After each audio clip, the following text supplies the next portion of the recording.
from the vault, high atop the pastoral center of the Diocese of Camden, you're listening to Talking Catholic. Hello and welcome to Talking Catholic. This is Mary McCusker, Talking Catholic co-host, and I'm joined today by Mike Walsh, who I just found out used to have a mullet. And so I have been in a wonderful mood because of this new information and because it's 60 and sunny and I was listening to the Allman Brothers on the way here with the windows down. So I'm in a great mood. How are you, Mike? I'm delightful. Hey, listen, I wore that mullet proudly from 1987 to 1995 until I was sitting in a bar with a friend of mine, and there was a dive bar, and he goes, "Hey Mike, look around at all the other guys at the bar." And I go, I'm looking around, and he goes, "You see anything different about them?" And I go, "No." And he goes, "Look closer." And I look closer, and I go, "I'm telling you, man, I have no idea what you're talking about." And he goes, "They all are sporting mullets." And I go, "Yeah, you're right. They are all sporting mullets." And now let me refer back to my previous statement of we were in a dive bar. I was going to say, and then he turns to me and goes, "Dude, you got the same haircut." I go, "Oh, you got to be kidding me!" And the next day I got it cut. But the reason I didn't, and as I explained before, the reason I didn't know is because I had really curly hair back then, so it was all bunched up into like a rat's nest at the back. And so when I got it cut, they stretched it out, and there was 10 inches of hair back there that I never knew. Wow. That being said, we need pictures for our listeners. The women in my life were very upset when I got my hair cut short because they said, "Oh, we used to love running our hands through your hair." So, well, you could bring it back. Sadly, at this point, I don't think my hairstyle now is conducive to that technique. Yeah, probably not. But I will say that this is the first time you've co-hosted with me since the last time you were on with Cindy LeBron, and you have now achieved the status that none of my other co-hosts have ever achieved. I hope they're not listening, Mary and Ellen, Carrie. I hope they're not listening too, because they might try to emulate you. I had more comments after our last episode aired. They're like, "Man, Mary was really mean to you on the last episode." And I was like, "No, she was great." She's like, "Yeah, she really tore into you." And I go, "No, it was awesome. That's what I want out of an episode." Oh, so you like the No, I don't abuse. mind. All right, I'll keep that in mind. Our number one listener is Maria D'Antonio, who works right outside my office. And she laughed and laughed and laughed when you were tearing into me the last time.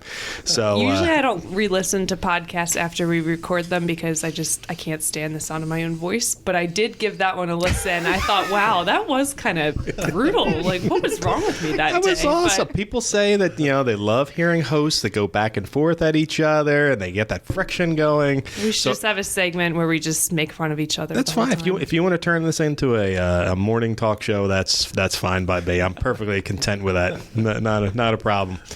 But all that being said, the joy of ripping on me at the beginning of every episode you co-host, we're actually here today because we're going to talk about one of my favorite events coming up in South Jersey. And what do we have coming up on March 22nd, right? March 22nd is the 7th annual FaithFULL food drive, which I'm looking forward to so much, and all of us are in the diocese and at Catholic Charities. And it's just an amazing day where you witness this outpour of generosity from parishioners and people all across the diocese who donate food on this one day. They bring their food that they've been collecting at their parishes and homes and schools, and they drop it off at locations, and from there, Catholic Charities takes that food and distributes it across the diocese to people who are in need. And it's been very successful. I mean, each year it's been tens of thousands of pounds of food. So many pounds. Yeah. And we weigh everything on the spot. And it's just been amazing to see the number of people from all walks of life. We have little kids who come and drop things off. And then, some of the elderly folks who come and volunteer with us. Knights of Columbus come out every year. Columbus come through droves. with their U-Hauls. Yeah, they're impressive. It's really a great event. And it's... For me, we often refer to the dark times we're currently living in, though I tend to believe anybody at any time in their life. Sunshine. I don't know what you're talking about, Mike. Mike's dark times. I meant culturally dark times. People are always referring to, this is the worst times of our lives. I've never believed that because, for one thing, how I talk on the show aside, I'm a positive guy. Oh. But I'm also impressed with the greatness of people who go the extra mile to do stuff like this. My son's school was collecting food last week, or 2 weeks ago, I guess it was, and I snapped a photograph of them because they were getting their donations together a few weeks early for the FaithFULL food drive. So he had just gone to and he did all the shopping. He went to the ShopRite and picked up all the stuff. Not so little anymore. Dude's fat, not quite 12 yet. He's already 5'3". Oh my! He's going to be bigger than me. Wow. Yeah, he eats as much food as he buys for others. So he tries to keep the balance. We got to keep him away from the drive then. Exactly. Eat everything. Definitely all the chips and snacks. No doubt about that. I know the picture you're talking about, though. Yeah. His eyes were barely opened all the way. I don't know what time it was in the morning. It was 6:50 in the morning. It's yeah, like, that's hey, Jack, probably why. He looked all cute in his uniform, and I was like, hey, Jack, let me get the picture of you. And there was just no emotion there. I was like, okay, maybe we won't use this photograph. But we still have another bag already getting ready to go for March 22nd. So every time we go to the store, we buy a little extra and we put it in that bag. And so that bag's ready to go on the 22nd. But, that's so great to hear. But that's happening all across the diocese right now. I love that. Parishes and people at home and schools, and it's amazing how many people get on board every year. And it's the biggest food drive in South Jersey that we have each year. So it's really impressive, event. And it makes me very happy actually. I'm very proud of the Catholics in our diocese. But we actually have two special guests with us today as well, specifically to the FaithFULL food drive. Yes. Who's with us today? You always do this to me where I have to remember people's titles, and I'm bad at that. So no, you could just say Matt Davis, and you're from. I'm joined with Matt Davis and Cristina Chillem, two wonderful colleagues of mine. And can you both introduce yourselves with your titles? Because I'll probably forget. Sure. I'm still thinking of Mike's 10-inch mullet. But yeah, and Mary was worried that she didn't have the opening down. That was great. And there it was, and I gave it right to her, didn't I? Nailed it. Yes. I'm Matt Davis, Director of Life and Justice Ministries for the Diocese. I'm Cristina Chillem. I direct health and wellness for Catholic Charities, and I direct the Walk With Me mentorship program that I had the privilege to share about at a previous session. Those are two primary roles. So both of these guests wear a ton of hats and do all sorts of amazing things, and we're really lucky to have them as part of the food drive this year. And historically, the food drive kind of emanated out of your office prior to you getting here, Matt, back when Mike Lasky was still here. But that was really where the genesis of it was, simply because, your office is certainly in that social justice vein of Catholicism, and while it predates, does it predate Bishop Sullivan, or did it come in during his? I'm trying to remember the timeline now, but once he got here, I know it was something that if it already pre-existed, he really took it under his wing to make sure we really pushed hard for. Yeah, it was he was very excited about it. 3 years now of the FaithFULL food drive. I don't know when it started though. But it's... We said 7 years. Seventh. Oh, yeah, seventh. That makes sense. Yeah, and I think Bishop is just starting his sixth, so I think it predated him by a year. Yeah. But since he's been here, it's something he's been pushing particularly hard for, and one of the things I'm so pleased about is that the people have really responded to it. Mm-hmm. So Matt, I'm just from your perspective, and where you've been before, why, as Catholics, why should we feel compelled to have an opportunity like this to donate? First, it's scriptural. If you would look at like Matthew 25, what you do to the least of those, you do to me. He mentions people who are hungry in it. Yeah. So it's definitely scriptural. And I think it's just, it's a current need that we're trying to fulfill. There's people that are hungry around the world, but there's also people that are hungry in South Jersey. Yeah. 1 in 6 people in South Jersey are food insecure. 1 in 5 are children, so it's a need, and as Catholics, we're called to help vulnerable people and try to fill needs. Yeah, and that's a phrase that we use a lot in our diocese, and we certainly use a lot in this area of service to the community. But Cristina, as you go to take a sip from your coffee, from your water, I'm good. The question I had for you was, could you define food insecurity for me? Sure. Food insecurity, it doesn't necessarily mean people are starving. It's not, food insecure families and individuals aren't the images of the malnourished children you see overseas. It's not that there is no food available. But it means food insecurity is you're struggling financially overall. The household overall does not have the income to support all their expenses. This includes medical needs.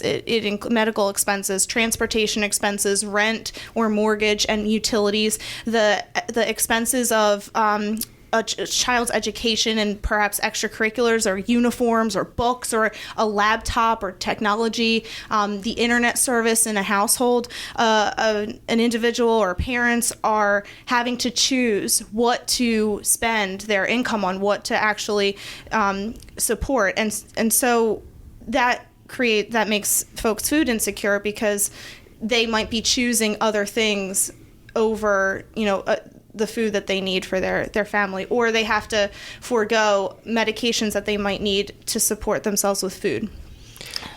And the thing about this is, and we talked a little bit about this with Cindy a few weeks ago, the last time you insulted me repeatedly on the podcast. Don't feel bad. No, I don't feel bad. If there's one thing we know, for any of our listeners who remember back to when Pete Sanchez was my host and how much I used to ride him all the time, this is called comeuppance, and I'm getting what I deserve. Fair enough. The image of people in need has always been homeless people on the side of the street. And what we found, and in our conversation with Cindy LeBron, is that really isn't the case. I mean, that exists. I'm not saying it doesn't exist, but it's actually so much greater than that. There are people with jobs who are food insecure. There are people in homes that they might own who are food insecure. There are college students who are food insecure, right? Absolutely. And it's funny that you mentioned that. I had actually, based off of a segment from Relevant Radio, I looked into myself like images of the soup lines and the bread lines from the 1930s, and you see everyone's like stick thin, right? People were starving then. There wasn't enough food. Yeah. Now, the food pantry lines, what you see a lot of folks overweight. And so people might, someone who's not in that situation, hasn't experienced that level of crisis, economic crisis themselves, might say, they're not hungry. Like, look, they're eating too much. But food insecurity actually creates chronic health conditions, obesity, diabetes. Food insecurity forces people to purchase foods at corner stores and at less healthy foods, less whole foods. They lose the traditional practice, the household practice of home cooking, whole foods and meals that are better for, that nourish us as we need to be nourished. And so they're forced to kind of nourish themselves with things that are more harmful, and so their bodies, they fall out of health. They lose health. They develop cardiovascular disease, high blood pressure, and so that image is the image of food insecurity. Just to clarify that, that is food insecurity point, there, right? And a lot of it has to do with education as well. I mean, we live in a world, or in a society rather. We live in a society where fast food is on every corner, where it's just cheap. Exactly, it's so much easier to eat cheap and on the go than it is to eat healthy. And that's actually one of the things you've been working on a lot in your role with Catholic Charities, is teaching people more efficient and valuable eating habits, right? Yes. Healthy foods on the budget. Encouraging that, because first of all, healthy eating is a challenge for everyone. There's no economic boundaries for that, but also when you think about the emotional and mental stress of being financially strapped, how whenever you're emotionally or mentally stressed and you just need relief, like, oh, I just want some fries and a burger, and so even, turning to that type of food is also emotionally and mentally like a temptation there in that kind of situation. So we do nutrition education to try to encourage and give ideas for and strategies for how to combat that. How to shop healthy and eat healthy and cook healthy when you're on a budget, when you have limited ingredients, only common, ingredients like limited resources, limited transportation, how to eat healthy when a food pantry is your primary source of food. Right. So yeah, we work to be creative in that way and encouraging in that way. Yeah, by design, food pantries want, for lack of a better word, they want processed food that's shelf stable, which is important, but also in some ways contradictory to what we're trying to provide, is teaching people how to eat correctly. However, you need a jumping off point. Right. So if all they have access to is what's at the food pantry, in your role, you've done a fantastic job of showing them how to mix a few of these things together and come up with a healthy meal. Can you come up with an example of like a healthy food pantry meal? Yeah, so I got this idea of a 3-bean salad with canned beans, with a variety of canned beans, and that's a staple that pantries often have, are canned beans. The only fresh ingredient in this 3-bean salad is 1 bell pepper. So with a few cans of mix of beans, white, red kidney, black eyed peas, cannellini, whatever, Dijon mustard, salt, sugar, red wine vinegar, and olive oil. And that's only 1 teaspoon of sugar, also just a little sweetness to offset the vinegar. You can make a 3-bean salad. So what a great lunch for yourself, or a lunch for your child, or a side, for a dinner meal. That's a good side. Yeah. So those are all shelf-stable ingredients. However, if I can mention how, when folks are donating to the Faithful Food Drive, items to keep in mind, notice that like the bulk of this recipe includes condiments, cooking oils, vinegars, the Dijon mustard. So often we get, which is still important, the canned vegetables or canned soups or something, but just a way to think outside the box and and sometimes these are more expensive things, but to be able to provide a case of olive oil makes a huge impact on a household's ability to cook, that folks would be really excited about that, maybe more so than just a couple extra cans of soup. So you can be thinking like, oh, maybe if I'm going to spend $10 on this Faithful Food Drive,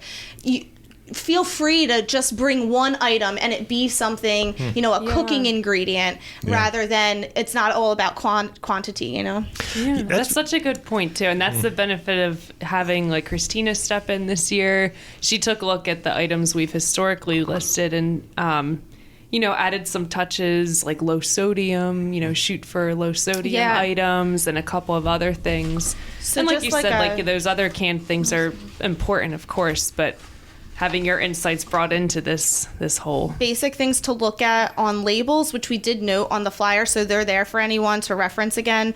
But fruits and vegetables that have nothing added, just 100% fruit or vegetable juice that they're in, and definitely low sodium. When it comes to grains, 100% whole grains. Look for on ingredients lists. If whole grains is the first thing listed, then you're good to go. That helps that's helping someone's health. The proteins with nuts. So really just, no sugar added, no sodium added. And when you think about scripturally, right, we think about how we need to nourish our spirits. The Lord tells us to nourish our spirits with the word and whatnot. So I just feel like there's such a moral connection to being able to nourish our neighbors and nourish ourselves with healthy foods. Also, I think that's a spiritual thing. We need to. Absolutely. So just connecting it further. But yeah, those things to look out for. I tell you, I'm always enjoy hearing when Christina's on, because she always brings a lot of game to our podcast. I know, her energy it's always a little is awesome. Well, in addition to her energy, but a lot of great ideas. Because quite frankly, I've been working food drives probably my entire. Even as a young person, and we never gave any thought to the health quality of what we were providing. It was always number one, is it shelf stable? Because that was the primary thing, because we knew these things were probably going to have to last for a while. But the truth of the matter is, they still need to be shelf stable. But how many, certainly in your case, Mary, and in my case, we've been to a lot of food pantries where they tend to go empty pretty quick. Right. These things are important. And one of the reasons why the FaithFULL food drive is so important is because it's not related to a holiday. So at this time of year is when those shelves are getting bare, because all of those Thanksgiving and Christmas donations are now starting to run out and probably have been for a couple of weeks. So the FaithFULL is particularly put in there to remember to do that. Right. And I think Cristina brought up a great point when we were talking, and you too, Matt. I think we had a conversation about this, how I think it's great we're having all the locations at different Catholic Charities offices, because people can come in, to get food from the food pantries, but let's say they're in need of something else, or they could benefit from, like what you said, Cristina, the like healthy eating program. They can get connected to these services. So it's more than just kind of a free-for-all handing out food type of thing. People can actually meet our case managers face to face and talk to them about, barriers that might be leading them to food insecurity. So it's good that we can also have that connection through our different offices. Yeah. So there's a lot of different ways of looking at food insecurity. We are currently in the city of Camden, easily one of the most food insecure places in the world. That's not hyperbole. That's in the world. I would say this is one of the most food insecure places. But we're also in the middle of we're in the area that's referred to as the Garden State. Like, we are covered in farmland, right. And yet the homelessness and the food insecurity we see is very often in the suburbs and rural areas as much as it is in Camden. Just going back to our previous conversation with Cindy, if listeners may not have heard that edition, you guys literally every year go out into the woods and meet with people who are living in tent cities. Right. I forget. Did you actually have the opportunity to go into the woods yeah, for a couple years? And it goes back to what you said about like homelessness, food insecurity. They look a lot differently than the image that might immediately come to mind. Like you said with Cindy's, when she was talking about homelessness, it was more than just people sleeping on streets. If you go to, these woodsy areas and rural, I can never pronounce rural. You got it, rural. areas. There are people who are living in tents in the woods. They have communities set up there, and people who kind of couch surf. They don't have a stable home over their heads, but they are still considered homeless, just like Cristina said. People who, they might not have that emaciated look to them, but they are still very much food insecure. Right. And then in the urban areas like Camden, where we are now, and Atlantic City, and Vineland, even in South Jersey, but certainly every place in the state and across the river in Philadelphia and New York City. There's the urban populations as well. Now, the urban populations, certainly the need is larger in terms of numbers, but there's the aid is also larger in terms of numbers. In the city of Camden, certainly we have a variety of homeless shelters where people can go to. But as someone who worked with homeless shelters a lot in my previous jobs, there is people actively avoid them. Men's shelters, no matter how hard you work at them, they are. Bad things can happen at a men's shelter, simply because you have a group of guys together, and sometimes people will bring in drugs, and they're all there's always staff there to look after things, but when you've lived on the streets for a while, you're able to figure out ways of getting around those things. And while the staff is there encouraging the people who are there, it's difficult, and bad things tend to happen. So that's why it's important for us as Catholics working with these populations to get in before homelessness hits. Where we get an opportunity to get them into regular housing, and a lot of that starts. You can get them into regular housing. Okay, so we figure that out. Now, how do we feed them, and how do we find them a job? And certainly that's something that Catholic Charities works on more than any other entity in the diocese, I would say. And that's why the food assistance, food pantries are so vital. I mean, to some extent, they're a preventative factor preventing homelessness. We're trying to help people be able to pay their rent and utilities just by providing some extra food so that they can make those payments to prevent them from, homelessness. Right. Yeah. And I know you've worked a fair amount in Salem County, Christina, and I can't remember, they have one grocery store now? There's some, I can't remember what the statistics are, but I know it's a real problem for people to find the access to food. Salem County is really interesting. It's definitely, for all those living there, it feels as, as legitimately rural as it can be. However, the U.S. government doesn't identify it as rural, so we actually aren't eligible for a lot of funding for rural programs. But Salem City itself, which is a really small town, it used to be bustling, but now it's very economically depleted, and the closest grocery store is 9 miles. That's an Acme. That is 9 miles away. Now, for a rural area, they're only considered a food desert if a grocery store is more than 10 miles away. Ooh. But that's not possible. That's a 2-hour and 55-minute walk for someone who doesn't have transportation. And many people in that city do not have transportation. And the city itself, the city of Salem, within Salem County, is surrounded by farmland and rural. So if you're in that city and you don't have transportation, it's a day's trip, a day's bus trip anywhere outside of that, and it's expensive. So I've seen the consequence of that within a 1.5 mile radius, so walking from one end of Salem City to the other, it'll take you a half hour for that walk. There are 6 food pantries and 1 soup kitchen.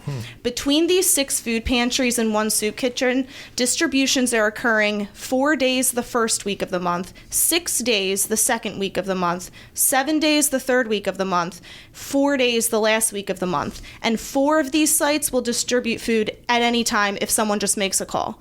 So that's the extent of the need for food in that small town, because they're so isolated and there's no grocery store. The grocery store closed the first year I came into this position, which was 2017, and now a similar thing is starting in Penns Grove. The grocery store there is closing down, and Penns Grove is 20 minutes away from Salem City. So that's just that's a kind of snapshot. You had me at 9 miles. I mean, everything where I live, drugstore, grocery store, that's so cool. And then this is me with a car. You add in, it's just mind-boggling to think about people who don't have transportation to drive 9 miles and what that looks like. And Matt, from the urban side, in addition to your other role, in your primary role, your other role is vice chancellor to the city of Camden, and certainly this is something you've become aware of too. And Camden is notorious for having no supermarkets in the city. I think the closest one is in Cherry Hill, which is probably about an 8-mile drive from the furthest part of Camden. So it's all bodegas and Chinese food places, and there's not a ton of great places to get food. Is that something that the city of Camden has been working on to try to get more food into the city? I don't know specifics. I was at a meeting where someone brought up supermarkets. There wasn't really a response, just that that's a reality. There's a concern. I don't know what specific plans, but it's definitely obviously a need. And the irony, of course, is Salem County is in Salem, or Salem City is in Salem County, which is, I would say, 98% farmland and 2% manufacturing. Camden, it has 2 particularly large entities there, and one of them is Campbell Soup Company.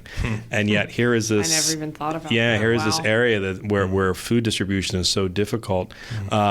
And it's not easy. Now there's an Aldi's that just opened. No, not an Aldi's. A Lidl that just opened in Cherry Hill, right on the Cuthbert. right on the Cherry Hill, Camden city border, essentially, a little farther than the border, I guess. And the hope is that'll draw some folks in from Camden, but it's a bus ride, or it's not really a walk. There's no easy way to walk from Camden to Cherry Hill. You're not really allowed to walk down Admiral Wilson Boulevard. Yeah. No. So that's what we're saying, is that this is so. And then imagine carrying the groceries. All these things are just like clicking in my head. Carrying bad groceries. weather. If you have children with you, That's why. And this extends. You wanted to kind of understand this more broadly. Also, so the lack of a grocery store also is related to a lack of resources in general, especially in the more rural areas of Salem, Cumberland. Not only is there not a grocery store, but there's also no overnight homeless shelter in Salem County. So a lack of resources in general to help prevent homelessness or help those who've fallen into homelessness get back on their feet. Something that's interesting related to South Jersey totally is this new initiative, the New Jersey Health Initiatives with Robert Wood Johnson. They put out a grant opportunity for several small towns in South Jersey. Burlington City, Clayton, Egg Harbor City, Glassboro, Hamilton, Lawnside, Millville, Pennsgrove, Pleasantville, and Salem. So what they did was ask, they got small teams, they're calling dream teams, which are collaborations of community partners, social service agencies. If some are lucky, maybe a local business has joined on, maybe a small hospital representative or something. So they have these small dream teams, and they've been taken through this process of meeting with experts and been given a dashboard of data local to their cities to create proposals for projects specifically that will work in their small town. And so I just think this is such a great attention given to our small South Jersey towns that often don't have the personnel resources or the personnel expertise to be competitive in larger grant processes. And so that's why we miss out on so much funding, because we don't have the personnel resources down here. And So right now, Catholic Charities is involved on the team for Salem and Pennsgrove, and we've made contact with the team in Hamilton, and so we're trying to be a community partner in that way for our towns in South Jersey and to help. But this is a recognition from some bigger funding corporations that there's a lack down here of resources for our neighbors. Now I heard Millville on there. That's where you're from, yes, Matt, right? I'm from Millville, and my dad's from Salem County, so interesting to think about my roots, my family roots in some of these places. Yeah. So. I hear you. I was born in Salem County, Elmer, New Jersey. That's me. Oh, wow. Listen, I've mentioned on the podcast before, but when I'm having a bad day, I drive through Salem County because it is bucolic and beautiful, and I love the farmlands, and it takes me back to the days. But I love it. I love it. Warm. Sounds pretty good right now. You know what? I got to tell you, I did a photo shoot for something we did in the diocese like 3 years ago, and as part of it, I was trying to take iconic photographs from each of the counties. And Salem, so I literally drove through every county, like every major road, back roads, and I want that job. Well, that was. I think about that all the time when I'm driving down there. It's a photo-rich environment, and quite frankly, because particularly in jobs like for the four of us, where we're on the road a lot and we're passing by all this kind of stuff, the opportunity to get off the main roads and take the back roads, and which in Salem County is 295 and everything else is a back road. Oh man, you see parts of our area that we just don't get to see on a regular with any regularity. So I encourage our listeners every now and again, go back and do the Sunday drive through a part of your area that you've never been through before, and see what's there. Particularly if you live anywhere around farmland, it's just great. It makes me very happy. Is that in Millville, Matt, where you live? Is is it? Do you live? I don't want to say on a farm, but like, are you surrounded by this rural? I don't know Millville. That is culturally inappropriate. Do you know Matt? This is a very typical question for people who don't know about Millville. Asking about Millville, yes. And there's like 4 colleagues I have, all from Millville. You know, Brian Wagner, too. Oh, that's true. Well, if it'll help, if you break down the word Millville, it was actually a manufacturing area that was known for its mills. Yes. Not so much for its farmland. Yeah. And then glass. Which is where Glassboro. Clayton was originally Fizzlerville, which is now Clayton, and but that was it was a glass-making empire in Clayton, New Jersey for the longest time. There's a lot of great. South Jersey has a wonderful manufacturing background. Actually, New Jersey from beginning to end. People sometimes we refer to it as a Garden State, but actually our manufacturing rivals any other state in the union currently, and back in the day even more so. There were all sorts of things around here, but yes, that's where Millville. But I'm gonna be willing to bet that Matt does not live on a farm. Do you live on a farm, Matt? In the Dominican Republic, I did. See, there you go. Oh my gosh! But not in Cumberland County. Yes, no, outskirts of Millville would be like when I go to. I love going down 49. Some of those back roads too in Salem County are beautiful. Which my dad's from his farms. Millville's outskirts of Millville. Your dad's a farmer? Is that what you said? Where my dad's from has farmland. My dad grew up picking tomatoes. All right, listen, I'm going to make you feel better, all right? My grandparents did have a farm. I did spend a lot of time on the farm, and my grandfather was a farmer. Mullet. So, with my mullet. So, all of hunters, the whole bit. I like the scene that I see right now. I grew up in flannel for most of my life, flannel and denim. It was a great look. I got to tell you. Wow. But anyway, so yeah, one of us here has farm connections, so you're okay, Mary. My face is red now. Glad our listeners can't see Mary that. grew up. What little I know of Mary is she grew up in quintessential suburbia. Yeah. You know, High five across the table, Mary. It's true. It's true. But it's these are things that part of this podcast that when we created was putting a spotlight on things that don't often get an opportunity to be seen. Yeah. And in my times working for other nonprofits that dealt with homelessness and dealt with food insecurity, this was always the thing that we had the hardest time getting people to understand was it's a far more widespread than you realize. You have no idea how many of your neighbors are food insecure. You also don't realize how many of your neighbors are in danger of losing their home or needed services or their car, or how close they are from having something truly traumatic happen. And the truth of the matter is we're all really close. I think about that often. It's one tragedy or accident away from being clients. Which is one of the things we talk to our clients about so much. Not our clients, your clients. I work for the Diocese. You guys work for Catholic Charities.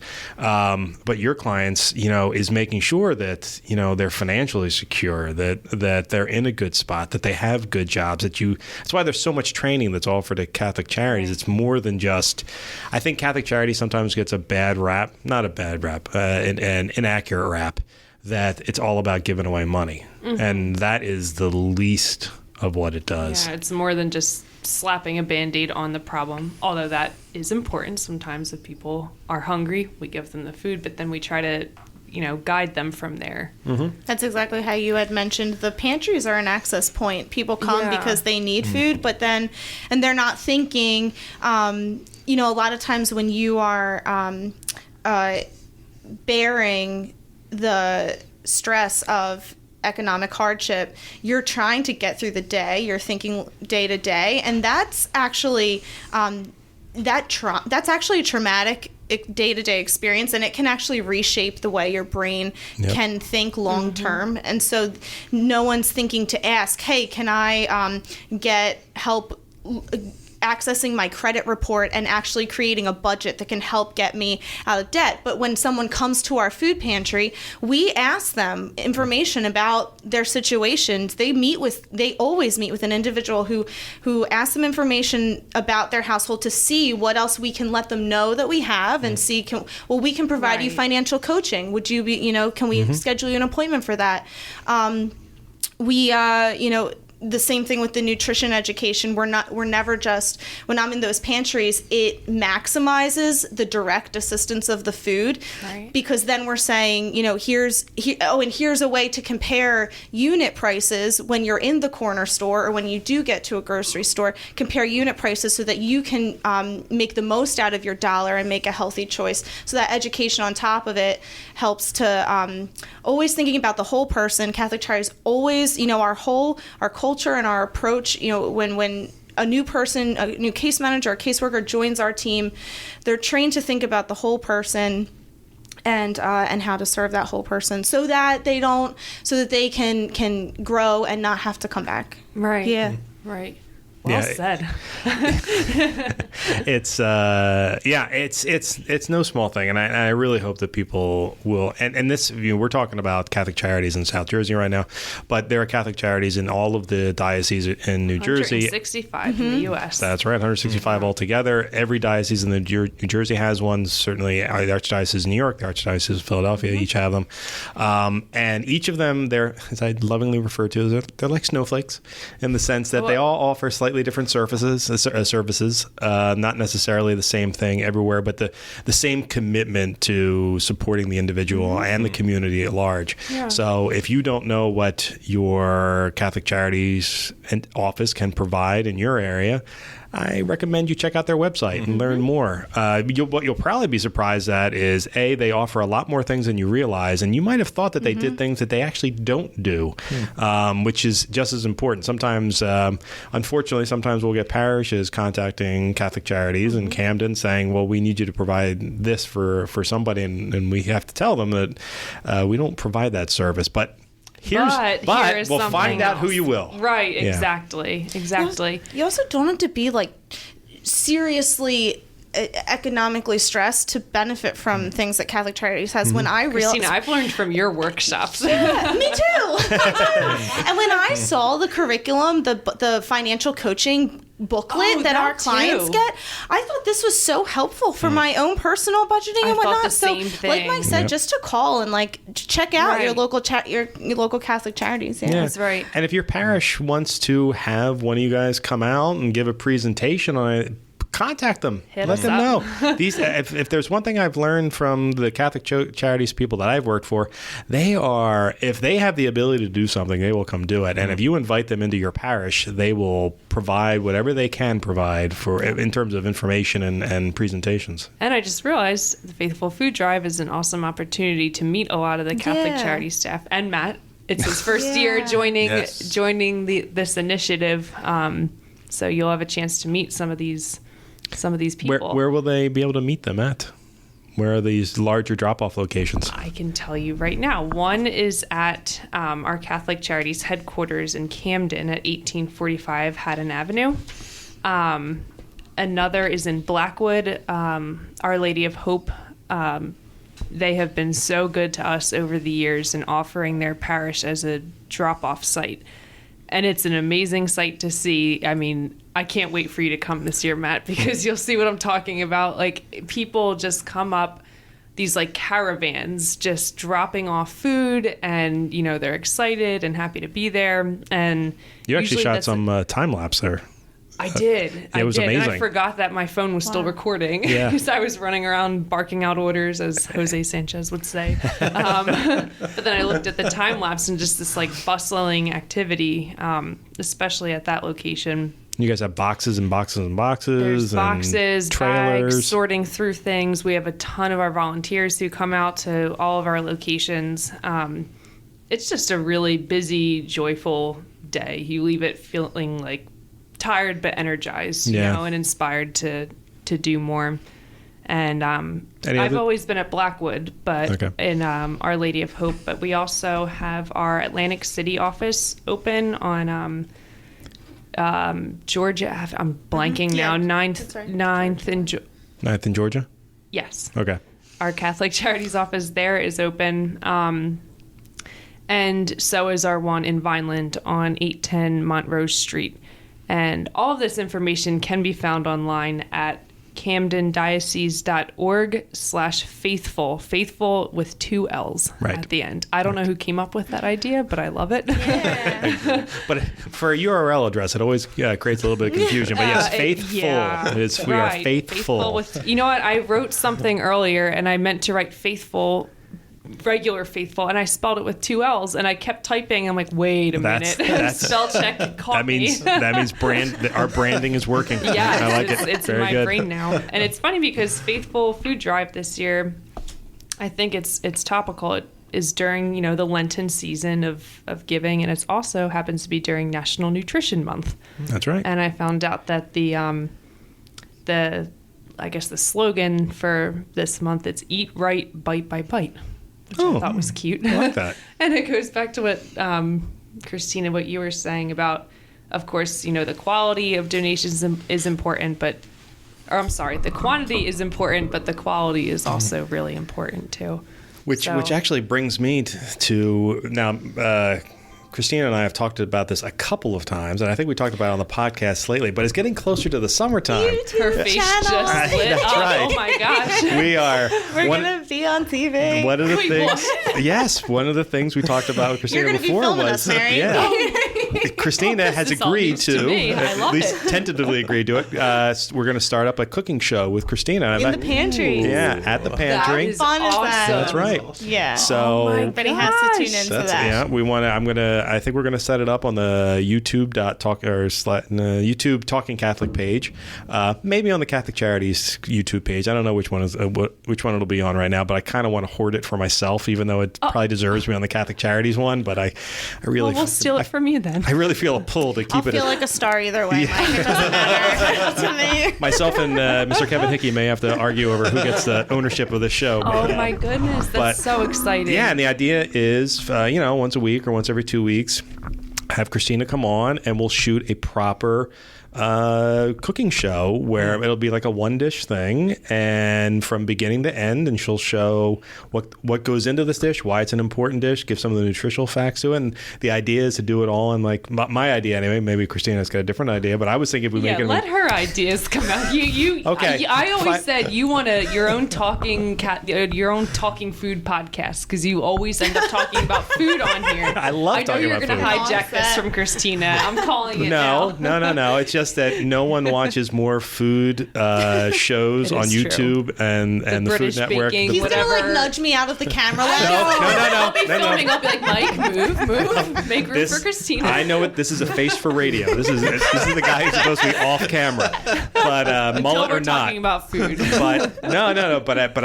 So I've been watching all these other food shows, if you go on Facebook, there's this BuzzFeed Tasty. It's one that I watch all the time, and they're like 5-minute episodes, and they basically go from beginning to end, and they show you how to make this stuff. And they now are getting into having a couple of like minor hosts on. So there's this woman by the name of Alex Traeger, and feel free to look her up because I think we're going to steal a lot of ideas from her. But she's got this very similar personality. You might find that insulting, but a very similar personality to Christina, but very definitely gonna look her up. Yeah, right. Now you gotta. She's very. See what Mike really thinks about me. She's no. She's one of these people that just exudes joy and very effervescent and stuff like that. Okay. And so it's for her. Her bit is she's always trying to make new creations, but without actually learning how to make it. So she kind of learns it on the fly. And anyway, it's very funny. And she's hysterical and she's adorable. But I find all of them very interesting. And I think, well, if we marry Christina's deep knowledge with her natural jovial personality, we stick those two things together and create these 5-minute episodes. Oh man, that stuff will be going viral in no time. It will. But have the benefit of being incredibly educational at the same time. Yeah. I was just thinking about this. You know how you look up recipes online and every now and then you just hit, well, no, for me, it's oftentimes it's somebody posts a recipe, but they post like an essay describing like where they were when they discovered this recipe. Like it's so detailed. Like it was a the crisp novel October before every recipe. Like you have to scroll down, like, all the way down. Just get like me it the was recipe. a chilly October morning, and my boyfriend just broke up with me, and I started cooking. And I'm like, I don't care. My point is with Cristina, like you could, like I would be like glued to what you're saying. You just have like that that energy. Whatever my time limit is, I'll fill it. No, it's my whole thing with. So for anyone who's listening and doesn't know, we have in addition to the podcast, we have 6 YouTube shows, and if you're a longtime listener, you've probably heard us interview some of the hosts. So the YouTube channel has been very successful, and we've actually been getting a lot of very positive feedback on it. And so we're about midway through season 1, and season 1 is only going to be 6 months long. And then we'll determine if all the shows are coming back, if the hosts want to keep doing the shows, if we want to add new shows to it. So the idea is that sometime in the later summer, we're going to start season 2. So if, would you formally accept my invitation to be our next host? On air. Yeah, I mean, I guess I'd ask for approval first, but Mr. Hickey very rarely says no to me, so particularly Find out through this podcast. that's how we'll test to see if he actually listens. But because I have another idea, we have a priest in the diocese who is a former chef. And a fellow by the name of Father Nick Dudo. He's the vicar for clergy in the diocese. Yes. And I have an idea for a second show with him, but so we'll have these 2 cooking shows running sort of complementary. Wow. Don't jump the fence. Sorry. These 2 complementary cooking shows, but then occasionally we'll do crossover shows where the 2 of them will appear together. That's how much I spend too much time thinking about this stuff, but yeah. So I'll be filming. You know what? Matt, you can be the taste tester. I like you can to be eat. the guy That that's works. there and I can do judges that. for yourself. I can do that. Oh, I got a whole nother one too. But let's see, we only got 10 minutes left, so we got 5 minutes left, 4 minutes left. So I've been kicking around this one, and I don't know if I'm gonna be able to spoilers. Wow. That's all right. I've decided that I don't care about spoilers. If I talk about it on the podcast, it might encourage me to actually get it done. America Magazine, they have a digital entity as well, and they decided to do this for Lent. This fast food fish fillet taste test kind of show, and it was like 5 minutes long, and their results were so horrific that I was like, you know what, I got to redo this test, because that, for anyone who's wondering, that's how scientists are supposed to work. People who appreciate science. One group comes up with a test and runs it and comes up with so many conclusions, and then you're supposed to replicate the test and come up with new conclusions to prove whether the first one is right or wrong. So I'm looking at this from a science perspective. I found them to be categorically wrong. Can anyone guess what this group thought was the best fish fillet sandwich available at a fast food joint? I won't give you what the fast food joints are, because I feel like you think it's inaccurate or wrong. Yes, to my bones, I know it's wrong. Are we going to get in trouble if we start knocking? No, I don't think so. Stores. And I'm willing to bet that American Magazine doesn't listen to our podcast. Probably. Particularly since I really do want to replicate the test. The best fish. The best fast food fish sandwich that's available during Lenten times. I If I don't do even get know fast what food. places would sell a fish. Well, that's the thing. See, all of the fast food joints sell fish sandwiches during Lent because the Catholics don't eat meat on Fridays, but they don't want to lose the Catholic Business, buyer. wow. Right. McDonald's. So, okay, that was one of the choices. That was not what was picked. Matt. Long John Silver, baby. Now, see, that would make sense. Wasn't even included in the test. Oh Once my gosh. another fail. Christina, what fast food joint do you think? Wendy's. No. Also, wait, was that one included? That one might have been. That one was included and did not win. You know which one won? What? Burger King. That There was is going to no- be my next guess. There is no way What? the Burger King fish sandwich can possibly be good. adding to that. Adding to that, they didn't There's include. only one way to find out. Well, that's my point. Such a connoisseur. On I all am. this Listen, food. when it comes to terrible food, see, I'm the antithesis of Christina. Christina's going out of her way to explain how we can eat healthier and better and Your wiser. drives through Salem and I'm County like, or just drives to each Picking fast up all food these joint. fried fish sandwiches. that's right. This is research. Stuffing his face in the car. So what wasn't included, they didn't include Arby's and they didn't include Chick-fil-A, who both came out and who are known for the quality of their foods, and they did not include those. What they did include was sushi, which is, as far as I'm concerned, is not part of the test. It shouldn't be part of the test because it's not even a fish sandwich. That, yeah. And then finally, they included a local like pub's fish sandwich, which I mean, if you're going to do fast food fish sandwiches, you can't do a pub sandwich. However, if you were looking at creating a baseline of what a good fish sandwich, and then basing everything else off of that, I would have done that. But they didn't even do that, so it was driving me insane. So, Christina, I say all of this to say this is what you're going to have to deal with if you decide to agree to do this. You make it a lot of notes. I very rarely give my hosts notes. I'm gonna come up with a healthy fish fillet option. It'll be our first episode. You can judge it. Matt can judge it. We'll send it to America Magazine. Yeah. Maybe we'll win next year. Oh my goodness. Well, in the last minute we have, since we have Christina, we literally have 1 minute. Can you give us your elevator speech for the mentorship program for down Sure, here? yeah. We are looking for adults to volunteer to mentor youth. It's a really meaningful experience. You're paired one-on-one with a youth. We ask you your interest and their interests. They're in your local. We'll find a youth in your local area. The youth, they face opportunity gaps. They really need good role models and just attention, engaging them so that they can discover their own natural gifts and develop dreams and ambitions of their own and know that they can do, that they can do it, that they're capable. So go to our website and look up more information and apply. Excellent. She just kills the elevator pitches. She really I does. love it. I can't do it like that. So great job. Thank you, everybody, for listening. Thank you both for joining us today. Thank you, Mary, for putting this all together and co-hosting with me. And everybody, have a great day, and we'll chat with you again next week. Awesome.